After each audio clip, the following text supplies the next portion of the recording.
علی رسولہ الکریم اما بعد۔ جب میں نے قرآن پاک حفظ مکمل کر لیا تھا،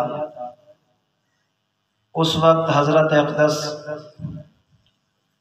چاچا جی قاری جمال الدین صاحب اور دادا جی حاجی سلیمان صاحب رحمہ اللہ تعالی علیہ، یہ رات کے وقت بچر تشریف لے گئے اور وہاں وہ بچے جنہوں نے قرآن پاک کی تکمیل کی ہوئی تھی، حافظ تھے، ان کو لینے کے لیے گئے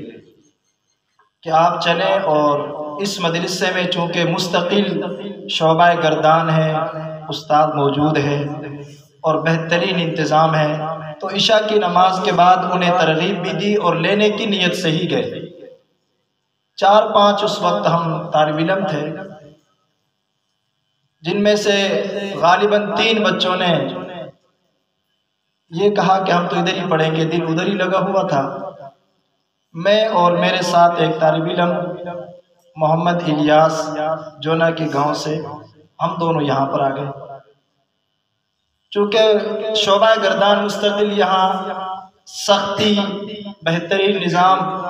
اور ہمارے ذہنوں کے اندر اس کا مستقل ایک پریشر، کس طرح پڑھائی ہوتی ہے گردان کی وہاں، تو ہم جس دن یہاں پر آئے رات کے وقت تھا، صبح کے وقت پڑھائی میں بیٹھے تو باقی ماحول اس سے مختلف تھا۔ یعنی اتنی ہمت ہمیں نہیں تھی کلاس سے اپنی نظر اٹھا کر ٹائم دیکھ لیں یا باہر نظر دوڑا لیں، بس پڑھ رہے ہیں تو پڑھ رہے ہیں۔ ناشتے کے وقت یا 11 بجے دوپہر کی چھٹی میں بابا جی نے پوچھا، ہاں جی کلاس کیسی جا رہی ہے، پڑھائی کیسی ہے، دل لگا ہے کہ نہیں لگا؟ تو میرے ساتھ کے جو تھے حافظ الیاس صاحب، اس بابا جی نے پوچھا کتنے بچے ہیں نا کلاس میں، بچے کتنے ہیں جس میں آپ داخل ہیں؟ تو حافظ الیاس صاحب کہنے لگے، بابا جی آپ تعداد پوچھتے ہیں، ہمیں تو ٹائم دیکھنا کے بھی ٹائم نہیں ملتا، یعنی اتنی بھی ہمت نہیں ہے۔ آپ سے یہ درخواست، یہ جو واقعہ سنایا ہے کہ اتنی دیکھیں جو بچے وہاں پر ٹھہرے ان کی بھی رعایت رکھی گئی، ایسا نہیں ہے کہ آپ نہیں جا رہے تو ٹھیک ہے بھئی کہیں اور پڑھیں، ان کی بھی رعایت رکھی، چلو آپ یہاں پڑھیں، اور جو خوشی سے آنا چاہتے تھے ان کو لے کر آئے۔